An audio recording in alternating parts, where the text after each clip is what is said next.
Bollywood silver screen presenting wrong turn bloody beginnings.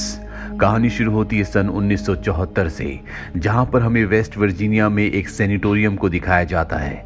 यहां पर उन लोगों को रखा जाता है जो डिफॉर्म है और इनकी डिफॉर्मेशन का कारण इनब्रीडिंग है, यानी कि अपने परिवार में ही संबंध बनाकर बच्चे पैदा करना। यहाँ का जो डॉक्टर होता है दूसरी डॉक्टर को यहाँ के सबसे खतरनाक पेशेंट से मिलवाता है और ये होते हैं 3 फिंगर, सॉ टूथ और 1 आई। वो बताता है कि इन्हें जंगल से पकड़ा गया था और जब हमने इन्हें पकड़ा तो ये अपने माँ बाप को मार चुके थे। डॉक्टर्स के जाने के बाद दिखाया जाता है कि इन तीनों भाइयों में जो 3 फिंगर होता है वो सबसे ज्यादा बुद्धिमान होता है, जिसने यहाँ पर आई हुई नई डॉक्टर के ऊपर हमला करके उसके हेयर पिन को ले लिया था। अब वो उससे लॉक खोलने की कोशिश करता है लेकिन उससे खोल नहीं रहा होता। ये तीनों भाई उससे पिन मांगते हैं और लॉक खोल के यहाँ से बाहर आ जाते हैं। इसके बाद ये सभी कैदियों को आजाद कर देते हैं और डॉक्टर को भी मार देते हैं। इस घटना के 9 साल बाद दिखाया जाता है, यानी कि सन 2003 में 9 स्टूडेंट्स अपने दोस्त के केबिन में जा रहे होते हैं, लेकिन ये अपना रास्ता भूल जाते हैं, तूफान में फंस जाते हैं और तभी इन्हें अपने सामने एक इमारत दिखती है। और ये इमारत वही सैनिटोरियम है जहां पर आज से 29 साल पहले 3 फिंगर, सॉ टूथ और 1 आई ने सभी पेशेंट्स को आजाद करवा दिया था और डॉक्टर्स को मार दिया था। यहाँ पहुंचने के बाद इन सबको एहसास हो जाता है कि ये जगह कभी हॉस्पिटल थी। ये उस जगह की इन्वेस्टिगेशन करना शुरू कर देते हैं। अब इन 9 में से 3 रात को सोने के लिए बेड ढूंढने के लिए जाते हैं। इन तीनों में से एक लड़का एक कमरे में जाता है और तभी उसके चिल्लाने की आवाज आती है, जिससे उसके साथ की लड़कियां डर जाती हैं। वो उसे देखने के लिए जाती हैं, पर वो लड़का उनके साथ मजाक कर रहा होता है। वो दोनों लड़कियां नाराज होकर चली जाती है और तभी दिखाया जाता है कि उन तीनों भाइयों में से एक भाई, जिसका नाम 1 आई है, वो इन्हें देख रहा है, वो इनके पीछे जा रहा है। अब वो लड़का जिसने मजाक किया था वो अकेला ही जनरेटर ऑन करने जाता है। यहाँ पर लाइट आ जाती है, ये सब के सब खुश हो जाते हैं। अब जब रात को सब अपने अपने कमरों में सो रहे होते हैं तो जिस लड़के ने मजाक किया होता है उसे नींद नहीं आ रही होती, इसीलिए वो टहलने चला जाता है और तभी वो अपने सामने देखता है कि इनका वो दोस्त जिसके केबिन में इन्हें जाना था वो वहां पर खड़ा है। वो उसके पास जाता है और देखता है कि उसकी मृत्यु हो गई। इससे पहले कि वो ये बात किसी और को बताता, उसके पीछे 1 आई आ जाता है और उसे भी मार देता है। अब सुबह हो जाती है और सब देखते हैं कि इनका साथी मिसिंग है, साथ ही इनका सामान भी गायब है। इन सबको लगता है कि इनका साथी इनसे मजाक कर रहा है, इसीलिए अब ये उसे ढूंढने जाते हैं। इनमें से 4 स्टूडेंट्स नीचे बेसमेंट में जाते हैं, जहां पर उन्हें वो सेल्स मिल जाते हैं जहां पर पेशेंट्स को रखा जाता है। यहाँ की चीजें और मंजर देखकर ये सब के सब डर जाते हैं। इन्हें समझ में आ जाता है कि यहाँ पर कुछ ना कुछ गलत होता है। अभी सब अलग अलग डायरेक्शन में अपने दोस्त को ढूंढने के लिए जाते हैं। इन्हीं में से एक लड़की किचन में जाती है और वो उन 2 आदमखोर भाइयों को देख लेती है जो उनके साथी को मार रहे होते हैं। इससे वो डर कर वापस अपने साथियों के पास आती है और उन्हें सब कुछ बताती है, पर इससे पहले कि सब यहाँ से निकल पाते वो आदमखोर इनकी एक और साथी को मार देते हैं। ये सब के सब अपनी जान बचाने के लिए बाहर भागते हैं जहाँ पर इनकी स्नो मोबिल है, लेकिन वो स्टार्ट नहीं होते क्योंकि उन तीनों भाइयों ने इनकी गाड़ियां खराब कर दी है। अब इनमें से एक लड़की स्की चैंपियन होती है, वो कहती है मैं स्की करके यहाँ से मदद मांगने जाती हूँ। अब वो निकल जाती है। बाहर बहुत ज्यादा ठंड है, बर्फ गिर रही होती है, इसीलिए बाहर खड़े नहीं हो सकते। ये सब के सब अपने आप को ऑफिस में लॉक कर लेते हैं, लेकिन इन्हें अपनी सेफ्टी के लिए हथियार चाहिए जो बेसमेंट में है, इसीलिए इनमें से 3 बेसमेंट में जाते हैं। और जब ये वहां से हथियार लेकर आ रहे होते हैं तभी 3 फिंगर इन्हें देख लेता है। वो इनके पीछे भागता है, लेकिन ये अपने आप को केज के अंदर बंद कर देते हैं। 3 फिंगर वहां से चला जाता है। अभी तीनों की तीनों हथियार लेकर ऊपर की तरफ भागते हैं, लेकिन 3 फिंगर अभी भी इनका पीछा करता है और इन तीनों में से एक को सॉ टूथ पकड़ लेता है। अब बाकी के 2 साथी ऑफिस में पहुंच जाते हैं। वो देखते हैं कि इनका तीसरा साथी नहीं है और तभी इन्हें अपने साथी की चीखों की आवाज आती है, जिससे इन्हें समझ में आ जाता है कि उसे मारा जा रहा है और अब ये अपने साथी को बचाने का तय करते हैं। पर जब तक ये वहां पहुंचते हैं इनका साथी मारा जा चुका होता है और अब ये फैसला करते हैं कि इससे पहले कि तीनों भाई इन्हें मारें, ये उन्हें अपने ट्रैप में, अपने जाल में फंसाएंगे। ये उन तीनों के ऊपर हमला कर देते हैं और उन तीनों को एक केज के अंदर बंद कर देते हैं। अब इन्हीं में से एक लड़का उन्हें मारना चाहता है। इन्हीं में एक लड़की होती है जो उसे ऐसा करने से मना करती है। उसे लगता है कि ये बीमार है। वो कहती है कि तुम यहाँ पर पहरा दो, इन पर पर नजर रखो और हम जाकर कुछ देर आराम कर लेते हैं। अब यहाँ पर ये लड़का अकेला रह जाता है और ये तीनों जिस सेल के अंदर बंद होते हैं ये वही सेल है जिसके अंदर आज से 29 साल पहले ये बंद थे और जिस पिन से इन्होंने 29 साल पहले सेल के लॉक को खोला था आज भी वो पिन वहीं पर होता है। अब रात को ये लड़का जब सो जाता है तो थ्री फिंगर एक बार फिर से लॉक को खोल देता है और उस लड़के को पकड़ लेता है। कुछ देर बाद यहाँ पर केनिया आती है ये देखने की सब कुछ ठीक है या नहीं और तभी लाइट चली जाती है।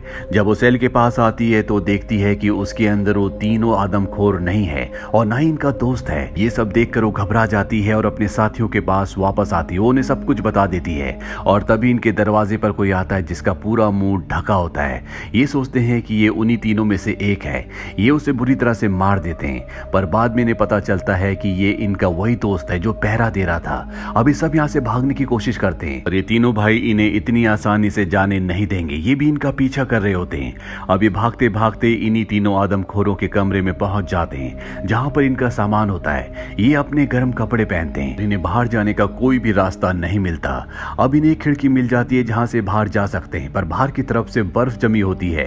ये बर्फ को तोड़कर एक एक करके निकल जाते हैं पर जब इनकी आखिरी साथी निकल रही होती है तो वो वहां पर फंस जाती है और उसे ये तीनों भाई पकड़कर मार देते हैं। अब ये तीनों के तीनों बर्फ में भाग रहे हैं पर वो तीनों आदमखोर भाई भी इन्हीं की गाड़ियों में इनका पीछा करना शुरू कर देते हैं। अब सॉटूथ इनमें से एक को पकड़ लेता है, वो अपनी गाड़ी के साथ उसे घसीटता हुआ आगे ले जाता है पर वो लड़की उस पर हमला करती है जिस वजह से उसे उस लड़की को छोड़ना पड़ता है। वहीं आखिरी बची दो लड़कियां सारा और केनिया अपनी जान बचाकर भाग रही होती है और वन आई उनके पीछे होता है और अगले पल हमें दिखाया जाता है कि केनिया अकेली भाग रही है।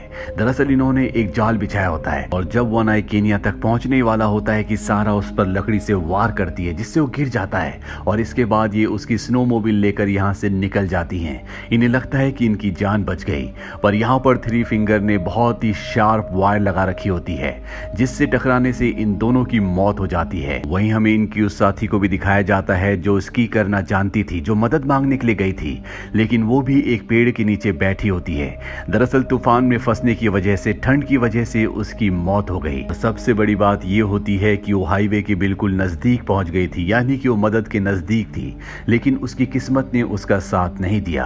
अंत में दिखाया जाता है कि थ्री फिंगर अपने भाइयों के साथ ट्रक में वापस सैनिटोरियम की तरफ जा रहा है। इसी के साथ ये पार्ट खत्म हो जाता है। अगले पार्ट में दिखाया जाता है कि वेस्ट वर्जीनिया के शहर में एक फेस्टिवल चल रहा है जहां पर सभी भेष बदल कर घूम रहे हैं। यहाँ पर एक रिपोर्टर भी होती है जो यहाँ की न्यूज कवर कर रही होती है। अब जब वो जॉगिंग करने के लिए जाती है तो भागते भागते वो जंगल में पहुंच जाती है जहां पर उसके सामने एक एक करके तीनों आदमखोर भाई आते हैं और उसे लगता है कि ये भी फेस्टिवल में आए हुए लोग हैं जो अपना भेष बदल कर घूम रहे हैं। पर जब उसके सामने थ्री फिंगर आता है तो वो उसे जख्मी कर देता है। वो डर के यहाँ से भागने लगती है। तभी रिपोर्टर को मेनार्ड नाम का एक आदमी मिलता है जो उसकी मदद करता है और जब वो तीनों चले जाते हैं तो मेनार्ड खुद ही उस रिपोर्टर को मार देता है। दरअसल मेनार्ड उन तीनों आदमखोर भाइयों का ही साथी है। ये एक सीरियल किलर है जो इन तीनों भाइयों के साथ मिलकर लोगों को मारता है लेकिन ये तीनों उससे डरते हैं। अब दिखाया जाता है कि 5 दोस्त अपनी गाड़ी से वेस्ट वर्जीनिया में हो रहे फेस्टिवल के लिए आ रहे होते हैं और तभी उनके सामने सड़क पर मेनार्ड आ जाता है। उसे बचाने के चलते इनकी गाड़ी का एक्सीडेंट हो जाता है और जब वो देखते हैं तो मेनार्ड सड़क पर पड़ा होता है। दरअसल वो नाटक कर रहा होता है। इनमें से 3 उसके पास आते हैं और जैसे वो मेनार्ड को हिलाते हैं वो चाकू से इनके ऊपर हमला कर देता है। अब ये तीनों मिलकर उसे मारने लगते हैं और वो तीनों आदमखोर भाई पेड़ों के पीछे से देख रहे होते हैं। वो इससे पहले कि तीर से इन्हें मारते यहाँ पर पुलिस आ जाती है और इन सबको अरेस्ट कर लेती है। अब सब के सब यहाँ से निकल जाते हैं लेकिन गाड़ियों के लिए यहाँ पर एक पुलिस वाला रुक जाता है और ये तीनों आदमखोर भाई उस पुलिस वाले को मार देते हैं। वहीं पुलिस ऑफिसर एंजेला जब मेनार्ड की फाइल देखती है तो देखती है कि ये एक वांटेड क्रिमिनल है। वो हाई अथॉरिटीज को कॉल करके बताती है। वो कहते हैं कि सुबह तक हम वहाँ पहुँच जाएंगे और मेनार्ड को लेकर निकल जाएंगे। इस पर मेनार्ड कहता है कि सुबह तक शायद तुम जिंदा भी ना बचो। वहीं इन 3 दोस्तों को जिन्हें अरेस्ट किया गया है उनमें से जो बिली होता है वो सारा इल्जाम अपने ऊपर ले लेता है जिससे उसके दोस्तों को छोड़ दिया जाता है। अब रात के सन्नाटे में वो तीनों के तीनों भाई टाउन के अंदर एंटर कर जाते हैं। सबसे पहले वो टेलीफोन की लाइन को पूरी तरह से खराब कर देते हैं और इसके बाद वो बिजली भी काट देते हैं। पूरे शहर में अंधेरा हो जाता है। वहीं बिली की दोस्त बिली को खाना देने के लिए निकल पड़ती है लेकिन उसके सामने थ्री फिंगर आ जाता है जो उसे मार देता है। अब बिली का एक और दोस्त बिली से मिलने के लिए पहुंचता है और उसे पता चलता है कि उसकी वो दोस्त जो बिली को खाना देने के लिए आई थी वो यहाँ तक पहुंची ही नहीं। वहीं घर पर इनके 2 दोस्तों को दिखाया जाता है जहाँ पर सॉ टूथ और वन आई पहुंच जाते हैं। वो इनके एक दोस्त को पकड़ कर ले जाते हैं और तभी उसकी साथी लीटा जो अंदर शार ले रही होती है वो उसकी आवाज सुनकर बाहर आती है, लेकिन उसके ऊपर वन आई हमला कर देता है पर वो वहां से भागने में कामयाब हो जाती है। अब इन आदमखोरों ने इनके जिस साथी को पकड़ा है उसे पुलिस स्टेशन के बाहर फेंक दिया जाता है। दरअसल उसके दोनों पैर तोड़ दिए गए हैं, इसीलिए वो चल नहीं सकता। पुलिस ऑफिसर एंजेला कार्टर उसकी मदद के लिए बाहर आती है, लेकिन इससे पहले कि वो उस तक पहुंचती वो तीनों आदमखोर अपने ट्रक से उसे मार देते हैं। पुलिस ऑफिसर उस पर गोलियां भी चलाते हैं, लेकिन वो तीनों ट्रक लेकर निकल जाते हैं। इसके बाद एंजेला अंदर आकर सभी कैदियों को और बिली को भी छोड़ देती है, उन्हें गन देती है और कहती है कि तुम्हें इस जगह की रक्षा करनी होगी। और खुद वो पास ही की एक शॉप में जाती है जहां पर रेडियो है। वो रेडियो से मदद मंगवाना चाहती है। उसका कांटेक्ट एक लड़के से होता है और जब वो उसे सारी बातें बताती है तो उसे लगता है कि ये एक प्रैंक है। वो उसकी बातों को सीरियस नहीं लेता। वहीं पुलिस स्टेशन के अंदर दिखाया जाता है जहां पर इनकी वो साथी जो वन आई से बचकर भागी थी वो भी पहुंच जाती है। बिली उससे अपनी गर्लफ्रेंड के बारे में पूछता है जो उसके लिए खाना लेकर आ रही थी, लेकिन उसे उसके बारे में कुछ नहीं पता होता।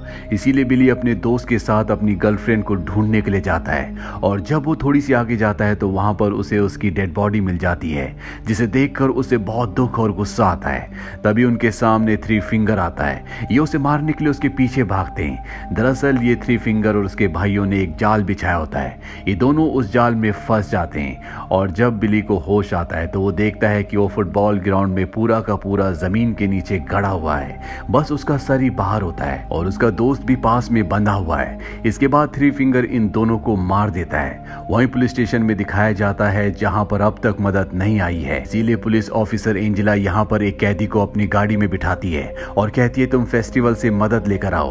और जब वो उस तरफ जा रहा होता है तो सड़क पर बिछी कटीली तारों से उसकी गाड़ी पलट जाती है जो उन्हीं तीनों आदमखोर भाइयों ने बिछाई होती है। इसके बाद वो तीनों उसको पकड़कर पुलिस स्टेशन के पास ले आते हैं, उसे टॉर्चर करना शुरू करते हैं। उसकी आवाज सुनकर पुलिस ऑफिसर एंजेला उसे बचाने के लिए बाहर जाती है और जैसी वो उस जगह तक पहुंचती है जहां पर वो कैदी है तभी वहां पर एक ब्लास्ट होता है जिससे वो जख्मी हो जाती है। वहीं पुलिस स्टेशन के अंदर दिखाया जाता है जहां पर मेनार्ड के पास एक लड़की है जिसे पुलिस ऑफिसर ने उसके पास रखा है। मेनार्ड उसे कहता है कि अगर तुमने मुझे यहाँ से जाने दिया तो मैं तुम्हें जिंदा छोड़ दूंगा। वो उसकी बातें मान लेती है, लेकिन जब मेनार्ड बाहर आता है बड़ी चालाकी से वो उसे अंधा करके बाहर सड़क पर छोड़ देता है। पुलिस ऑफिसर एंजेला जब उसे देखती है तो उसकी तरफ बढ़ती है पर तभी मेनार्ड बाहर आ जाता, उसके हाथ में गन होती है और इससे पहले कि वो ऑफिसर एंजेला पर गोली चलाता वो उसके कंधे पर गोली चलाकर उसे जख्मी कर देती है और दोनों को अंदर ले आती है। मेनार्ड को एक बार फिर से सलाखों के पीछे बंद कर दिया जाता है और अब पुलिस ऑफिसर एंजेला फैसला करती है कि वो खुद ही मदद के लिए जाएगी। पर जैसी वो बाहर निकलती है तो उसे अपने हस्बैंड की गाड़ी दिखती है जिसमें उसके हस्बैंड बंद होते हैं। जब उन्हें बाहर निकालने की कोशिश करती है तो 3 फिंगर पीछे से अपना ट्रक लाता है और गाड़ी से टक्कर मार देता है जिससे उसके पति की मौत हो जाती है। और अब वो पुलिस ऑफिसर एंजेला को बहुत बुरी तरह से मारता है, वो बेहोश हो जाती है और जब एंजेला को होश आता है तो उसके हाथ बंधे हुए होते हैं। उसके सामने मेनार्ड होता है जो आजाद हो चुका है। यहाँ पर जो लड़की थी जिसकी दोनों आंखें मेनार्ड ने खराब कर दी वो यहाँ से जा चुकी होती है क्योंकि मेनार्ड ने उसे बहुत बुरी तरह से टॉर्चर किया होता है। और अब यहाँ पर मेनार्ड अपने तीनों आदमखोरों के साथ पुलिस स्टेशन में आग लगा देता है जिससे पुलिस ऑफिसर एंजेला की भी मौत हो जाती है। वहीं उस लड़की को दिखाया जाता है जिसकी दोनों आंखें अब खराब हो चुकी हैं जो कि मेनार्ड ने की है। वो सड़क पर मदद मांग रही होती है और तभी वहां से उसे एक ट्रक की आवाज आती है। उसे लगता है कि मदद उस तक पहुंच गई, लेकिन उसके अंदर से 3 फिंगर निकलता है जो उसे ट्रक के अंदर बिठा देता है। ट्रक के अंदर मेनार्ड बैठा होता है, वो उसे कहता है वेलकम और इसी के साथ ये पार्ट यहीं पर खत्म हो जाता है। Wrong turn first part. कहानी की शुरुआत में कॉलेज स्टूडेंट रिच और हेली रॉक क्लाइंबिंग कर रहे होते हैं। सबसे पहले रिच ऊपर चढ़ जाता है और जब हेली ऊपर चढ़ रही होती है तो उसके चेहरे पर खून की बूंदें गिरती हैं। वो समझ जाती है कि ऊपर कुछ न कुछ गड़बड़ है और तभी कोई ऊपर से रिच को नीचे फेंक देता है। इसके बाद वो हेली को भी रस्सी से ऊपर खींच रहा होता है पर वो अपनी रस्सी काट देती है जिससे वो नीचे गिर जाती है। वो देखती है कि उसका दोस्त मारा गया। वो जल्दी से अपनी गाड़ी की तरफ भागती है पर गिर जाती है और तभी कोई उसे खींच लेता है। इसके बाद हमें पता चलता है कि यहाँ पर इस तरह की कई वारदातें हो चुकी है। 3 दिन बाद क्रिस नाम के एक मेडिकल स्टूडेंट को दिखाया जाता है जो आज अपने इंटरव्यू के लिए जा रहा है, पर सड़क पर बहुत बड़ा जाम होता है, इसीलिए वो दूसरे रास्ते से जाने का फैसला करता है। उसे रास्ते में गैस स्टेशन दिखता है जहाँ पर एक बूढ़ा आदमी होता है। वो उससे रास्ता पूछता है पर वो उसे रास्ता नहीं बताता। गैस स्टेशन पर उसे एक मैप दिखता है जिससे वो शहर जाने के दूसरे रास्ते को ढूंढ लेता है, पर ये कच्चा रास्ता है, लेकिन उसे किसी भी कीमत पर अपने इंटरव्यू के लिए पहुंचना है। इसीलिए क्रिस इस रास्ते की तरफ अपनी गाड़ी बढ़ा लेता है। जब वो थोड़ा सा आगे जाता है तो वहां पर उसे 2 रास्ते दिखते हैं। इनमें से एक शॉर्टकट रास्ता है, लेकिन ये बहुत ही घने जंगल का है। वो उसी रास्ते की तरफ निकल पड़ता है। कुछ दूर जाने के बाद उसे एक मरा हुआ हिरन दिखता है, जिससे उसका ध्यान भटक जाता है और उसकी गाड़ी एक दूसरी गाड़ी से टकराती है जो पहले से सड़क पर खड़ी थी। वो लोग जिनकी गाड़ी होती है वो क्रिस के पास आते हैं। क्रिस बिल्कुल ठीक होता है। क्रिस उनसे पूछता है कि तुमने सड़क पर अपनी गाड़ी क्यों खड़ी कर रखी थी। इन्हीं में से एक लड़की बताती है कि किसी ने सड़क पर कटीले तार बिछा रखे थे जिससे हमारी गाड़ी का टायर पंचर हो गया। ये समझ जाते हैं कि ये एक्सीडेंट नहीं है, किसी ने जानबूझकर कटीले तार बिछाए हैं, इसीलिए मदद मांगने के लिए आगे बढ़ जाते हैं। इनमें से एक कपल गाड़ियों के पास ही रुक जाता है। अब जब ये सब के सब आगे बढ़ रहे होते हैं तब ये देखते हैं कि वहां पर बहुत सारी गाड़ियों के टायर जल रहे हैं, जिन्हें देखकर ये समझ जाते हैं कि कुछ ना कुछ गड़बड़ है। वहीं उन दोनों को दिखाया जाता है जो गाड़ियों के पास है। उन्हें झाड़ियों में से कुछ हलचल सुनाई देती है। लड़का झाड़ियों के पास जाता है लेकिन वापस नहीं आता। अब इनमें जो लड़की होती है वो भी झाड़ियों की तरफ जाती है और तभी उसे वहां पर अपने साथी का जूता दिखता है, जिसे देखकर वो समझ जाती है कि उसका साथी मारा गया। इससे पहले कि वो कुछ कर पाती, पीछे से कोई आकर उसे भी मार देता है। इनके बाकी 4 साथी एक घर तक पहुंच जाते हैं जिसके बाहर बहुत सारी गाड़ियां खड़ी होती है। ये सब के सब घर के अंदर जाते हैं। घर की हालत से लगता है कि यहाँ पर सालों से कोई भी नहीं आया।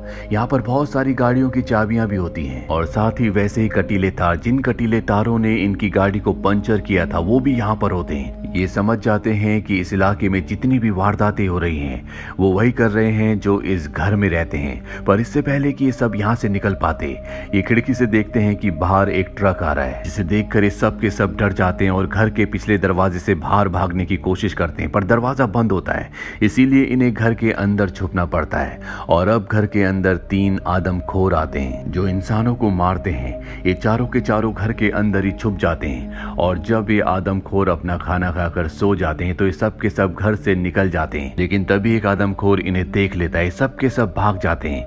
अब ये तीनों के तीनों आदमखोर इन्हें ढूंढने के लिए अपनी गाड़ी से निकल पड़ते हैं। क्रिस प्लान बनाता है कि वो इन्हीं की एक गाड़ी को लेकर यहाँ से भाग जाएंगे, इसीलिए क्रिस इनका ध्यान भटकाने के लिए झाड़ियों की तरफ चिल्लाता हुआ भागता है ताकि ये उसके पीछे आए। पर इससे पहले कि वो झाड़ियों के अंदर जा पाता, इन्हीं में से एक आदमखोर उसे गोली मार देता है, जिससे क्रिस जख्मी हो जाता है। बाकी अब 3 साथियों में से एक उन्हीं के ट्रक को चोरी करना चाहता है और जब वो उसकी तरफ बढ़ रहा होता है तो वो आदमखोर उसे भी मार देते हैं। और अब क्रिस किसी तरह से इनके ट्रक को हासिल कर लेता है और बचे हुए 3 लोग ट्रक से यहाँ से निकल जाते हैं। पर कुछ ही दूर जाकर इनका ट्रक एक जगह फंस जाता है, इसीलिए इन्हें ट्रक को छोड़ना पड़ता है और सड़क के रास्ते अब यहाँ से निकलना चाहते हैं। और जंगल की भूल भुलैया से निकलना इतना आसान नहीं है। इन्हें शाम हो जाती है और जब ये एक जगह आराम कर रहे होते हैं तभी ये देखते हैं कि वहाँ पर एक वॉच टावर है। इन्हें लगता है कि वहाँ पर कोई होगा। ये तीनों के तीनों उसके ऊपर जाते हैं पर वहाँ पर कोई भी नहीं होता। यहाँ पर इन्हें एक रेडियो मिलता है जिससे मदद मांगने की कोशिश करते हैं, पर तभी इन्हें नीचे कुछ आवाज सुनाई देती है और ये देखते हैं कि वो तीनों आदमखोर टावर के ऊपर ही चढ़ रहे हैं। इस दरवाजे के ऊपर भारी सामान रख देता है। ये तीनों आदमखोर यहाँ से चले जाते हैं। अभी रेडियो पर मदद मांगते और अपनी लोकेशन बताते हैं, पर तभी वो आदमखोर रेडियो की वायर्स को डिस्कनेक्ट कर देते हैं और टावर पर आग लगा देते हैं। अब इन तीनों को अपनी जान बचाने के लिए नीचे घने पेड़ों के ऊपर कूदना पड़ता है। आदमखोर भी इन्हें पकड़ने के लिए पेड़ों पर चढ़ जाते हैं। ये एक पेड़ से दूसरे पेड़ पर जा रहे होते हैं, पर तभी एक आदमखोर इनके एक साथी को मार देता है। क्रिस किसी तरह से नीचे आ जाता है और जब वो सड़क पर आता है तो उसे एक गाड़ी की आवाज आती है। ये पुलिस की गाड़ी होती है। वो उनके पास मदद के लिए जाता है, पर तभी वो आदमखोर पुलिस वाले को भी तीर से मार देते हैं। अब वो आदमखोर इसी गाड़ी की तरफ आ रहे होते हैं, इसीलिए क्रिस गाड़ी के नीचे छुप जाता है और उन्हें पता है कि क्रिस गाड़ी के नीचे है। वो गाड़ी के नीचे देखते हैं पर वहां पर कोई भी नहीं होता, जिससे वो हैरान हो जाते हैं। वहीं क्रिस की आखिरी बची हुई साथी साथी को दिखाया जाता है जिसे घर पर इन आदमखोरों ने बांध रखा है। और इससे पहले कि वो उसे मार दे, क्रिस तेजी से एक गाड़ी को इनके घर से टकराता है और एक आदमखोर को मार देता है। इसके बाद वो दूसरे को भी खत्म कर देता है। अब वो अपनी साथी को छुड़ाता है, पर तभी एक आदमखोर इन पर हमला कर देता है, पर ये उसे भी मार देते हैं। अभी दोनों के दोनों घर से बाहर आ जाते हैं और घर को ब्लास्ट करके ट्रक लेकर उसी गैस स्टेशन पर पहुंच जाते हैं जहां पर क्रिस ने शहर पहुंचने के शॉर्टकट रास्ते को देखा था। गैस स्टेशन मास्टर इन्हें देखकर अंदर चला जाता है और क्रिस वहां पर लगे हुए मैप को निकाल देता है। हालांकि फर्स्ट पार्ट यहां पर खत्म हो जाता है, लेकिन इन आदमखोरों का आतंक नहीं।